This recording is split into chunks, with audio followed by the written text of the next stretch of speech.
Who wins a war? People always ask this question, but the real question is this: who defines the war? Because whoever controls the definition also determines the winner. Throughout history, war has been presented to us as a game of large armies, heavy weapons, and defense budgets worth billions of dollars. Rockets, aircraft carriers, F-35s, Patriot batteries, these all meant power, victory, deterrence. But what about now? Now, in the scorching desert air of the Middle East, if a plastic wing bought for $200 can occupy a $3 billion defense system, if a tiny drone assembled in some warehouse corner can paralyze Saudi Arabia's most strategic oil facilities with a single strike, then tell me, where exactly did the story we've been told all these years go wrong? Maybe the problem isn't in the story itself, but in who writes it. Because the arms industry sells weapons, it doesn't write history. And its best customer is the one who still hasn't realized that their enemy may one day flip this equation upside down. In 1973, during the Yom Kippur War, Egypt took down Israel's expensive tanks with cheap Soviet-made missiles. Did the world learn a lesson from that? We could say partially. But even then, the lesson remained within the same paradigm. State versus state. Soldier versus soldier. Technology versus technology. Now, the parameters have changed. The stage has expanded. The actors have shrunk, and that shrinkage may be one of the greatest strategic revolutions in history.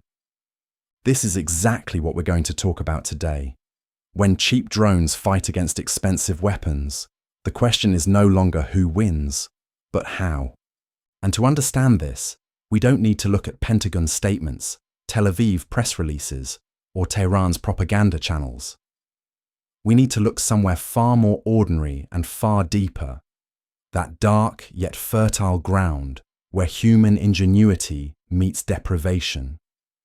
Drones assembled in Hamas tunnels, modest munitions launched by the Houthis from Yemen's mountains, cheap but lethal tools distributed by Iran through non-state proxies. What they all share is not a factory, but an idea. Asymmetry itself can be a strategy. Israel's Iron Dome system is indeed one of the most advanced missile defense systems in the world. It can intercept a rocket mid-air. But what about 1,000 rockets? What about hundreds of rockets arriving at once together with 1,000 drones? Each interception by Iron Dome costs between $50,000 and $150,000. And the Qassam rocket it intercepts? Just $500 to $800. Yes, you heard that right. Does this arithmetic disturb you? It should. Because a war strategy built on this arithmetic makes expensive defense economically unsustainable over time. This is not just a military analysis, it is also an economic war. Iran, the United States, and Israel all know this very well. But knowing is not the same as solving. Now let's go back to a morning in September 2019, to the Gulf. Saudi Arabia's Abqaiq facilities, the world's largest oil processing infrastructure, were simultaneously attacked at 16 points. Explosions were heard early in the morning. Satellite images were terrifying. What carried out this attack? Precision-guided munitions? Ballistic missiles? No. It was a combination of cheap drones and cruise missiles. The cost? Perhaps a few $100,000. The damage? Temporarily knocking out nearly half of a 5.7 million barrel per day capacity, shaking global markets, creating a multi-billion-dollar economic shock. Now think, was the attacker a state, a non-state actor, or something in between? This ambiguity is strategic, because ambiguity undermines deterrence. Who do you deter? Who do you retaliate against? Who do you negotiate with? The fact that these questions remain unanswered shows that even the trillions of dollars the United States has poured into the Middle East cannot resolve the strategic uncertainty created by a $100 drone. This tells us once again, superiority is no longer about absolute power. It is about managing complexity. But the story doesn't end here. That would be a one-sided narrative. Let's now turn to the Israel-Iran axis and look at the other side of the table. Israel is one of the most advanced users of drone technology, with systems like Hermes, Heron, and Harop.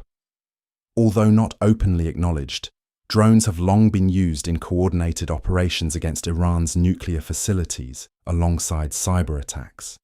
Think of the Stuxnet virus, not a drone, but the digital version of the same philosophy, using asymmetric tools to undermine a symmetric power from within.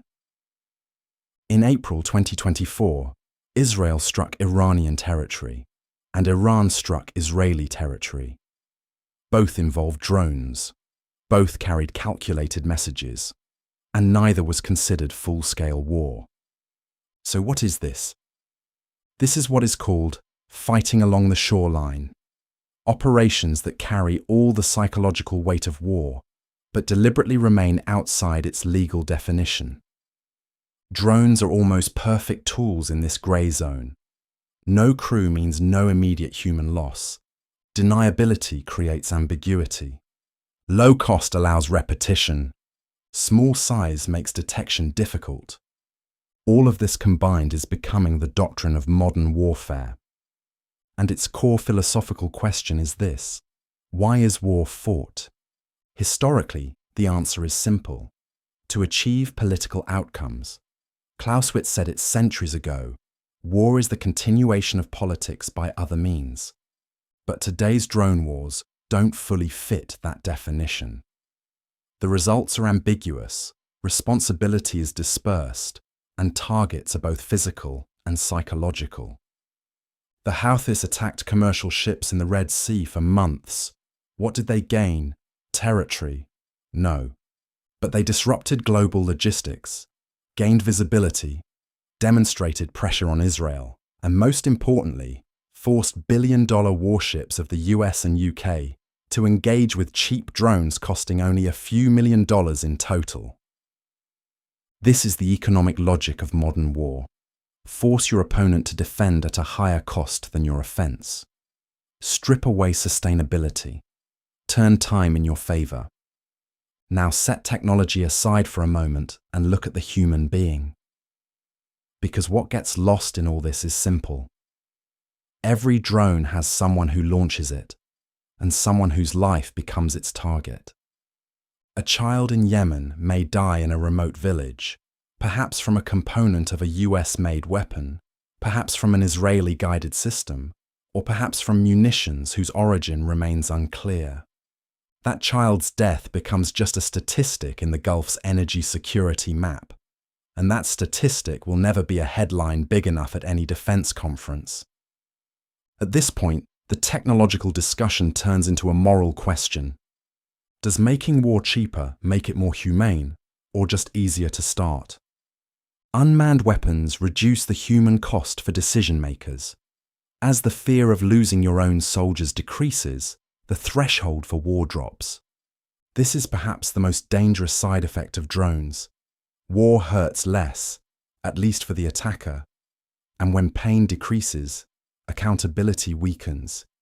You don't have to look far to see how insufficient international humanitarian law is in this regard. Who is responsible? A non-state operator, an algorithm, or a state? And when that answer remains unclear, not only does technology grow in the darkness, impunity grows as well. The Middle East and the Gulf stand as a living laboratory of this debate. The conflict here is not just about land, religion, or resources. It is a chaotic intersection of all of them, layered with historical trauma and modern geopolitics. Iran has lived under Western economic pressure, sanctions, and technological embargo since 1979. Under such conditions, what kind of weapons do you produce? Cheap ones, mass-produced ones whose loss is economic, not strategic. Take the Shahed 136 drones seen in Ukraine, Gaza, and the Gulf. Estimated cost around $20,000. A Patriot missile fired against them, $3 to $4 million. At this point, the question of who is winning becomes meaningless, because war is no longer decided only on the battlefield, but also in stock markets, energy prices, and the sustainability of defense budgets. And all of this whispers a deeper truth. The technologization of war does not make it less human. It makes it a far more complex human issue. Because humans create the technology, use it, kill with it, and die because of it. And what history records is ultimately the relationship between humans and their tools. So perhaps the real question is this: if it is impossible to stop these tools from existing, what do we want to make possible with them? As long as cheap drones exist, reliance on large, expensive weapons will erode. This is an opportunity for small states and non-state actors, but also a threat that lowers the threshold of war, erodes accountability, and further weakens already fragile international law. At this turning point in history, we face a choice. Either we continue to interpret this technological transformation as merely a competition of power and ignore the deep asymmetry between winners and losers, or we accept it as an invitation to rethink all our moral, legal, and strategic frameworks about war. History has always told us this: weapons change, but the cost of war is always paid by the most vulnerable. Drones haven't changed that. They've just made it faster, cheaper, and more invisible. And what is invisible is what goes unaccounted for. On this channel, we hold it accountable. See you next time. If you find this video interesting, please like and subscribe to discover more.